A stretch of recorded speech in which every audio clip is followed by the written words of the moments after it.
May 30, 1593. A small, dimly lit room in Deptford, England. Four men sit at a table inside a private lodging house. The air is thick with tension. Christopher Marlowe, England's most brilliant playwright, is among them. He's only 29, but he's already reshaped the English stage. His words razor sharp, his influence undeniable. Yet, there's something off tonight. This isn't a friendly gathering. Just days before, he had been arrested, accused of heresy and atheism, crimes punishable by death. He was released under mysterious circumstances, but his days were numbered. He knew too much. He had worked as an intelligence agent, a pawn in the ruthless political games of the crown. If he talked, he could expose secrets that could shake the kingdom to its core. What happens next is supposedly a matter of public record. An argument erupts over a bill, an unpaid tab. Voices rise, chairs scrape against wooden floors, and then violence. A dagger is drawn. There's a struggle, and then a single thrust. The blade plunges straight into Marlowe's right eye. He collapses, dead. His body is rushed away, buried in an unmarked grave. Case closed. At least, that's what the story they wanted everyone to believe. But here's the problem. Nothing about that night adds up.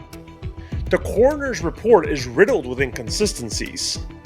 The details of the fight are vague, conflicting, almost scripted. And why was Marlowe's body buried so quickly, without ceremony, without anyone verifying its identity? Then there's the man who supposedly killed him. He was arrested, but released almost immediately. Not only was he pardoned, but he remained in royal service, working directly under the Queen's own advisor. But the most chilling part? Less than 2 weeks after Marlowe's so-called death, something strange happens. A new literary voice emerges, one that sounds eerily familiar. A name appears on the cover of Venus and Adonis, a poetic work dripping with the same linguistic mastery, the same intricate wordplay, the same signature style that Marlowe was known for.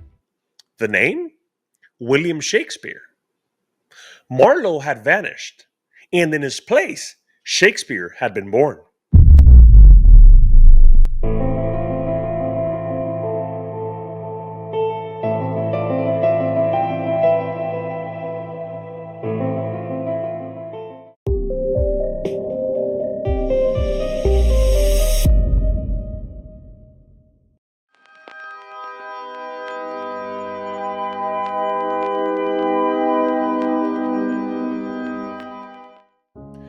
Christopher Marlowe wasn't just a playwright. He was a force of nature. His words didn't dance, they detonated. His plays, Dr. Faustus, Tamburlaine, The Jew of Malta, weren't entertainment. They were weapons. Weapons against authority, against religion, against the very idea that a man should stay in his place. He wrote like a man possessed because, in many ways, he was.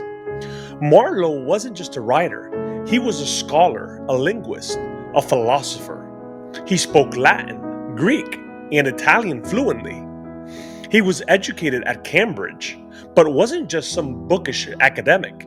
He had an edge, a dangerous one. Because Marlowe wasn't just a playwright, he was a spy. His connections ran deep into the veins of Queen Elizabeth's intelligence network, rubbing shoulders with men whose loyalty was measured in blood. He fed information to the crown, infiltrated Catholic circles, and danced with death more times than anyone knew. He was reckless, untouchable, until suddenly he wasn't. May 1593. London was on fire, not in the literal sense, but something worse, paranoia.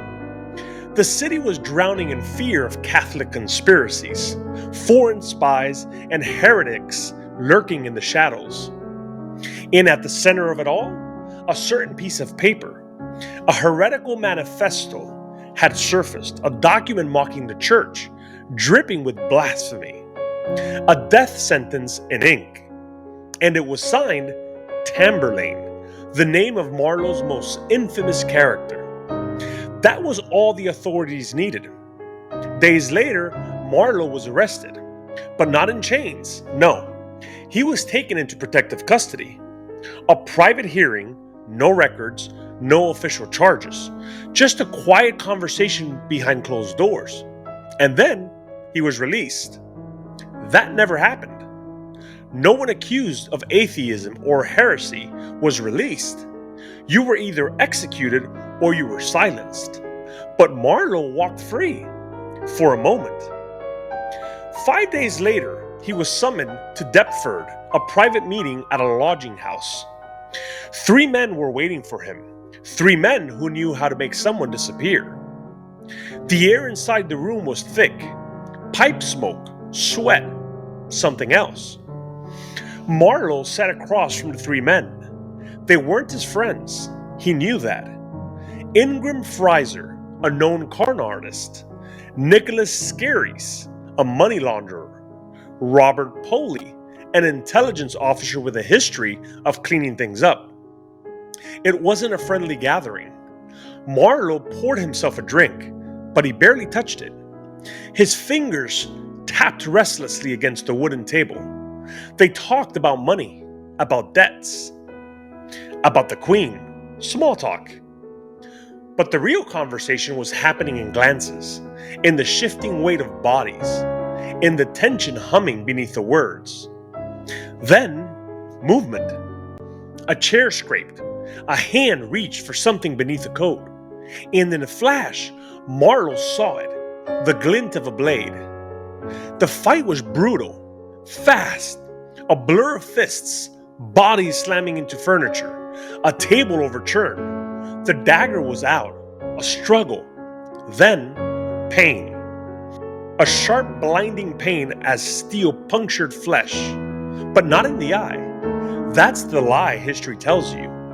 The fatal wound, the dagger through the right eye, was a convenient detail. Neat. Too neat. Because what happened next didn't fit the story.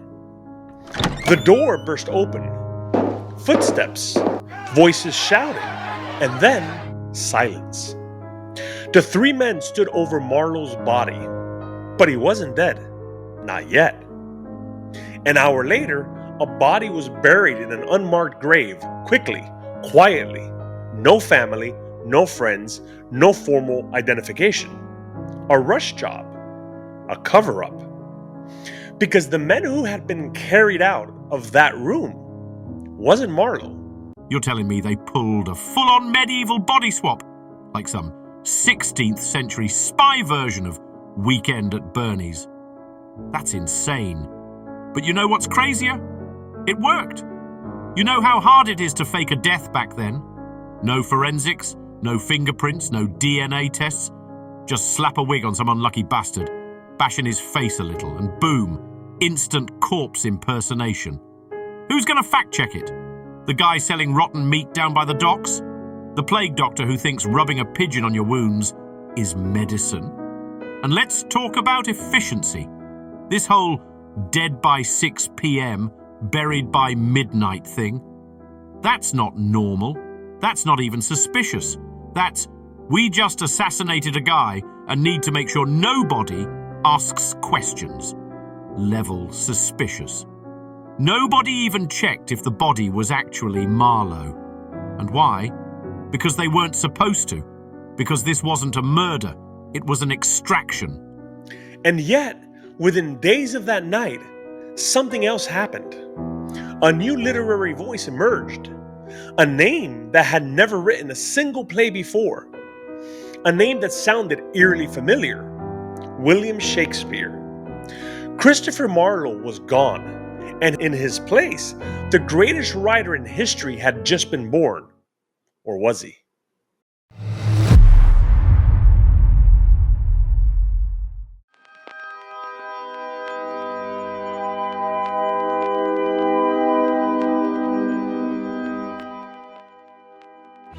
London 1593.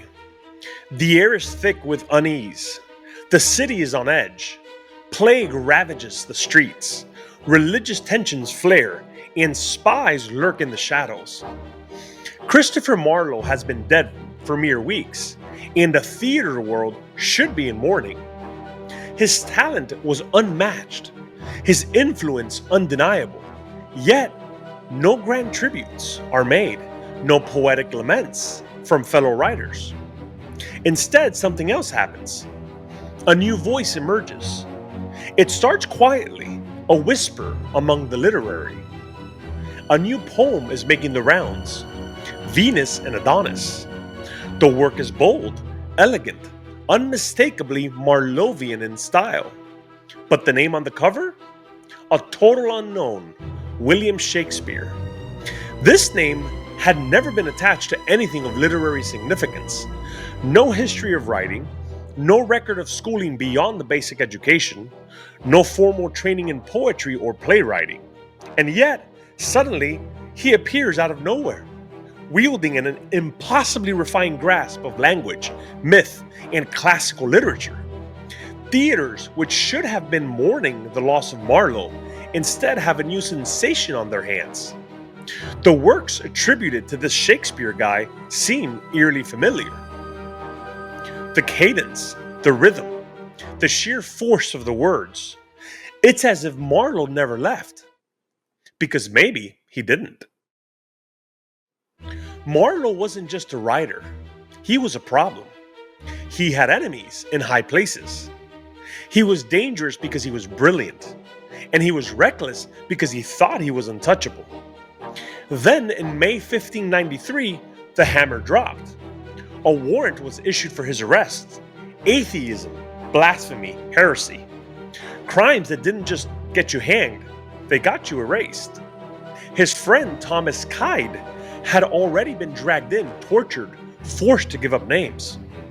Marlowe's own words, his philosophies, his beliefs had become his death sentence. He had one option: to disappear. But how? A public execution would be too risky. The Queen's court couldn't be seen condemning a man so closely tied to intelligence work. There had to be another way: a staged murder, a quick burial, a few forged documents, then silence. And suddenly, a new writer emerges. One with no history, no past, no reason to possess the exact literary genius of the man who had just died. Oh, come on! This is textbook witness protection. Guy gets in too deep, knows too much, and boom! He's dead. The only thing missing is Marlowe getting a fake mustache and moving to a remote village to sell fish or some crap. And let's be real. If the government actually wanted Marlowe dead, they wouldn't stab him in a bar fight. That's a messy, public, amateur hour move. No, no, no. They would have made him disappear the old-fashioned way, locked in a dungeon, tortured until he confessed to whatever they wanted, and then, whoopsie, he dies of a sudden illness in prison. But that didn't happen, because Marlowe wasn't executed. He was extracted. But if Marlowe was alive, where did he go? And more importantly, if Marlowe was alive, who the hell was Shakespeare? The ink on Venus and Adonis was barely dry before something else happened. A flood of new plays hit the London stage. Henry VI, Titus Andronicus, Richard III. Plays filled with the kind of linguistic firepower that only one man had ever mastered. Plays bursting with Marlowe's signature. His themes: power, ambition, fate. But the name at the top of the page: William Shakespeare. Within months of Marlowe's death, his words didn't just survive, they took over. Because Christopher Marlowe didn't die in Deptford. He was just getting started.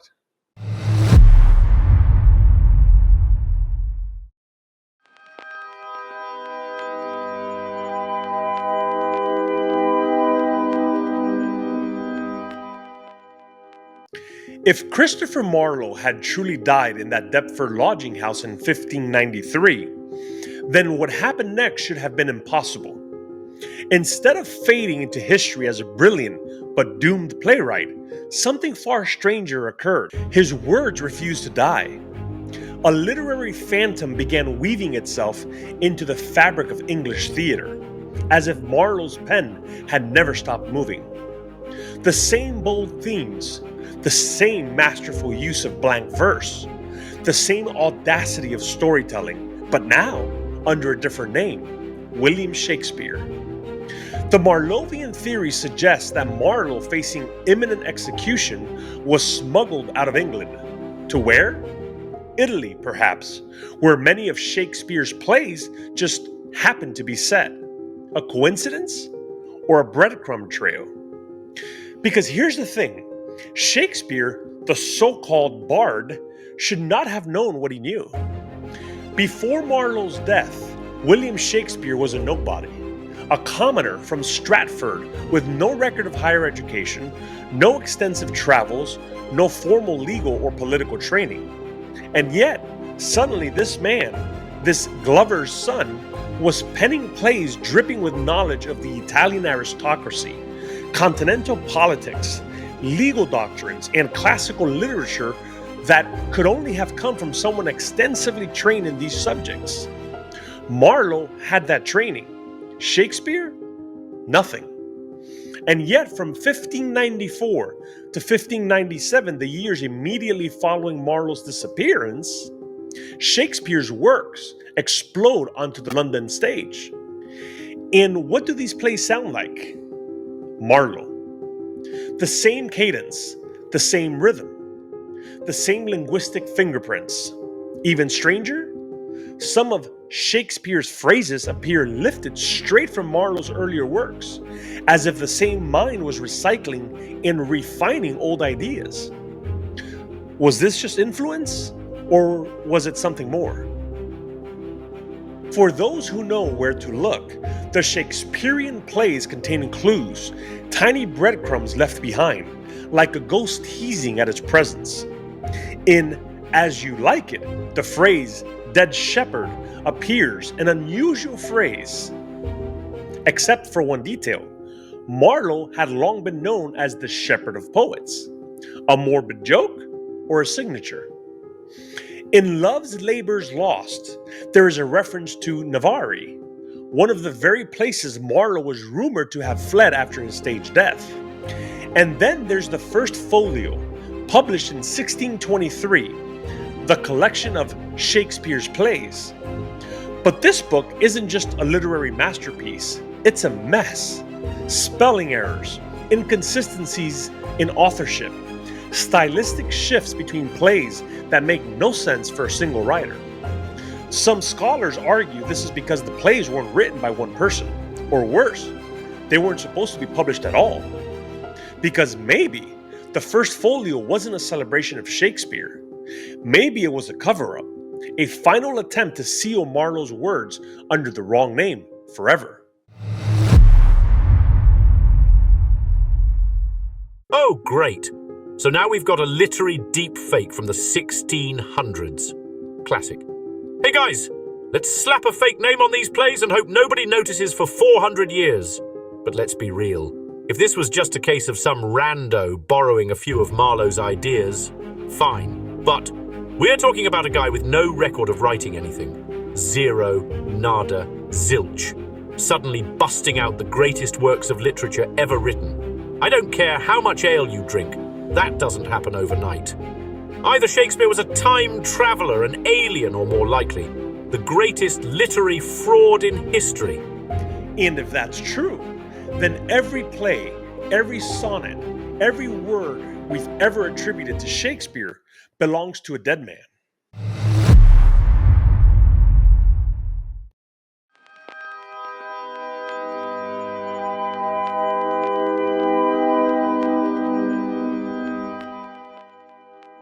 Now, let's play a little game. A challenge, if you will. I'm going to show you a line from one of the greatest works in the English language, and I want you to guess who wrote it, Marlowe or Shakespeare. Trust your gut, because what you're about to see might just change the way you look at history forever. I am enamored of my own misfortune. A brooding introspective lament about fate and suffering.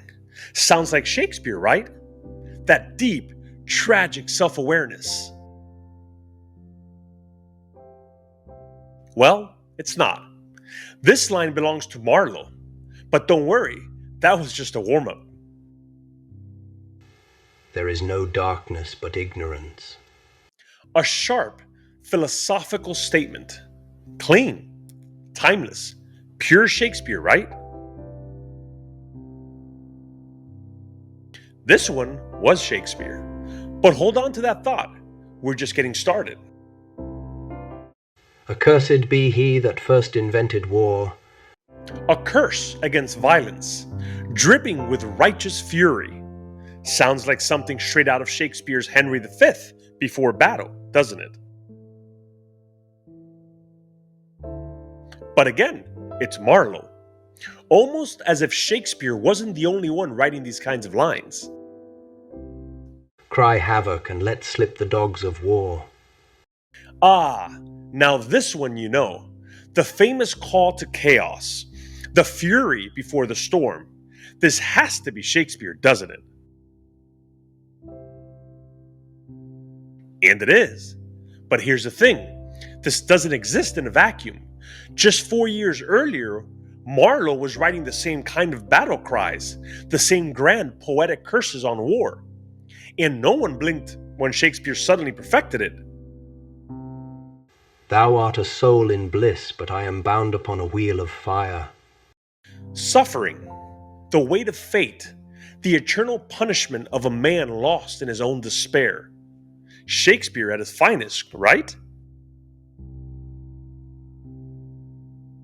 Now compare it to this. Why, this is hell, nor am I out of it.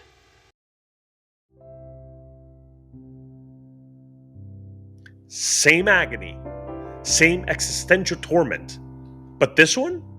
Written by a man who supposedly died before King Lear was even a thought. Let's do just one more.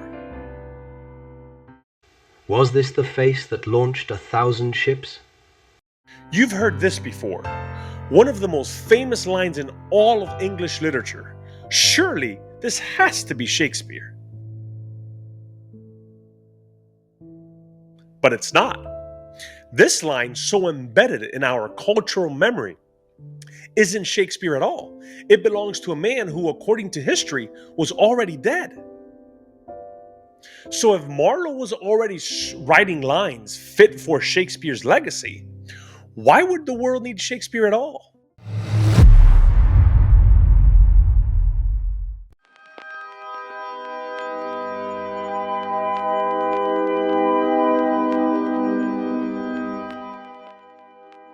The Marlovian Theory has been dismissed as nothing more than a literary conspiracy, a game for eccentric academics and overzealous researchers. Critics scoff, wave their hands, and say, there's no proof Marlowe survived. And that's the argument. Not that Shakespeare was undeniably the writer, not that Marlowe couldn't have pulled it off, just that there's no hard proof. But let's look at their so-called evidence. They claim Shakespeare's name is on the plays. Well, no kidding. If the deception was planned at the highest levels, do you really think they leave Marlowe's name on them? That's like expecting a spy to sign his real name on a forged passport. They argue that Shakespeare's writing evolved beyond Marlowe's influence. Okay, fine. But what if the real reason for that evolution was just time? Marlowe wasn't a stagnant writer. If he was alive, writing in secret, of course his style would shift. Of course it would deepen. He wasn't copying Marlowe, he was Marlowe. And the biggest one? The dagger they always reach for is that there are no official records of Marlowe after 1593. But let's think about that for a second. If the entire point was to erase him, why would there be? Let's set aside theories for a moment and just focus on cold, hard facts. Fact: before 1593, Shakespeare was nobody.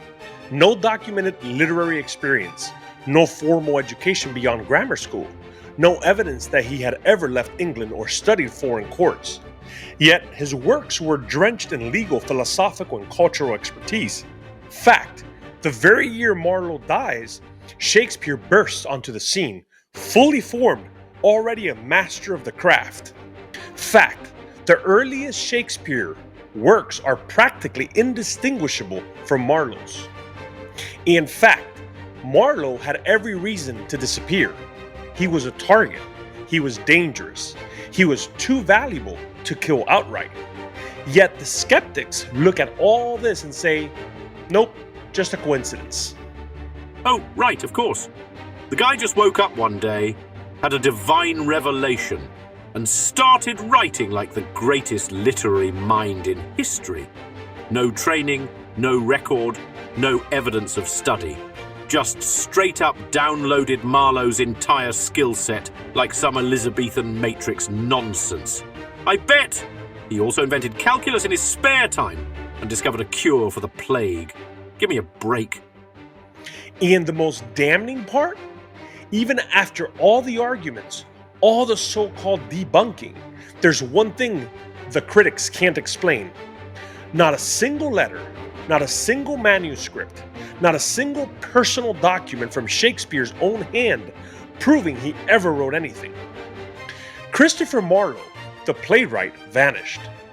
William Shakespeare, the playwright, appeared. And the world never questioned it. Until now.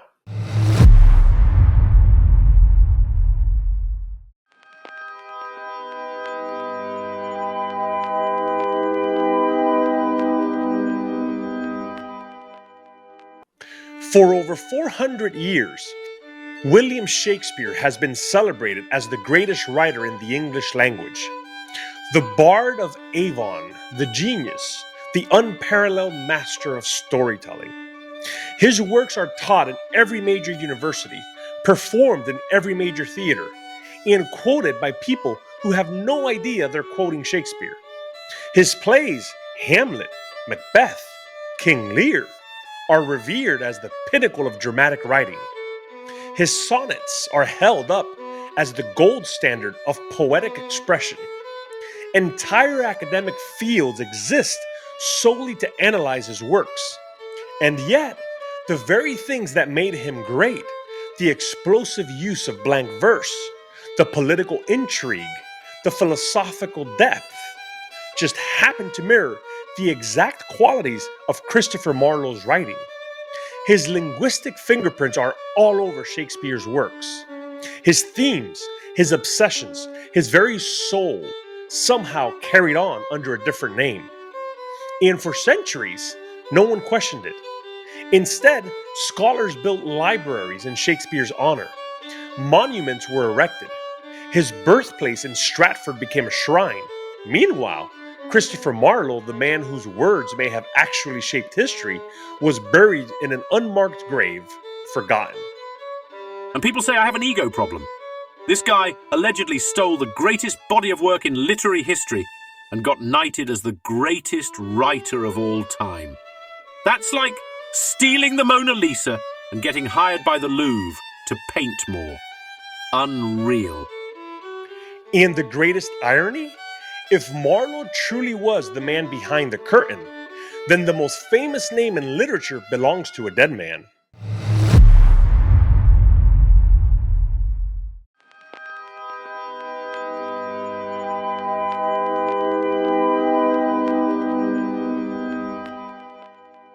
By now, I think you know where I stand. But my goal here isn't to convince you. It never was.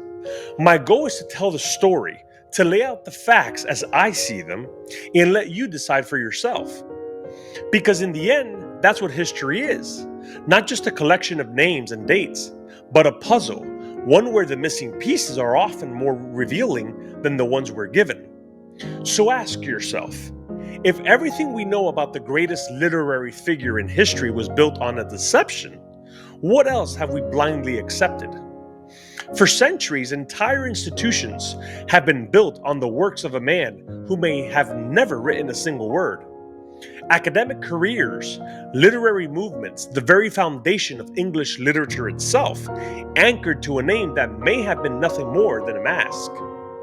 Meanwhile, Christopher Marlowe, perhaps the true mind behind it all, was erased, reduced to a footnote, a tragic prodigy cut down too soon. His brilliance stripped away, his legacy handed to another. This isn't just about Shakespeare. This is about history itself. How easy it is to rewrite, how simple it is to bury a man and replace him with an illusion, and how quickly we forget. But if Marlowe truly was the mind behind the curtain, if he was forced to watch his words claimed by another while he lived in exile, unrecognized and unheard, perhaps we owe him something. Not justice, because history rarely offers that, but recognition. So, for the man who may have given us the greatest words ever written, words that the world would never truly know were his, perhaps it's only fitting to give him the last. O hollow name, thou thief of voice and verse, dost wear my words like stolen, blood-wrought gold, yet time, that leprous rogue, shall lift the curse, and truth unshroud the bones long left untold. Though kings may kneel to ghosts that wear my face, the quill shall whisper whom the world betrayed. The irony? If Marlowe was the true writer behind Shakespeare's works, then even this verse belongs to him. And if that's true, then William Shakespeare never existed.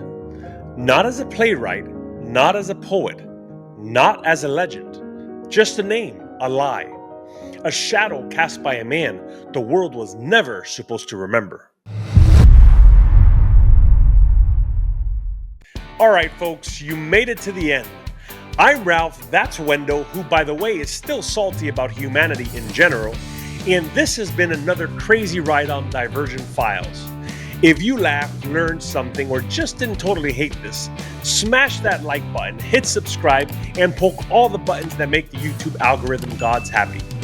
I know, you hear this from every YouTuber ever, but seriously, it's the difference between us keeping the lights on or Wendo having the moonlight as a car wash mascot. Now, a big old shout out to our Patreon crew. Seriously, you're the real MVPs. Without you, Wendo would be drinking discount coffee and I'd be editing videos on a laptop held together with duct tape. If you're not part of the team yet, you can join for as little as $3 a month and you'll get some access to some awesome perks. You'll be helping us dive into even more wild and fascinating topics we couldn't otherwise tackle. Head on over to patreon.com/divergentfiles to check out what's waiting for you. Oh, and get this, we're not just a YouTube channel, we're also in your ears now.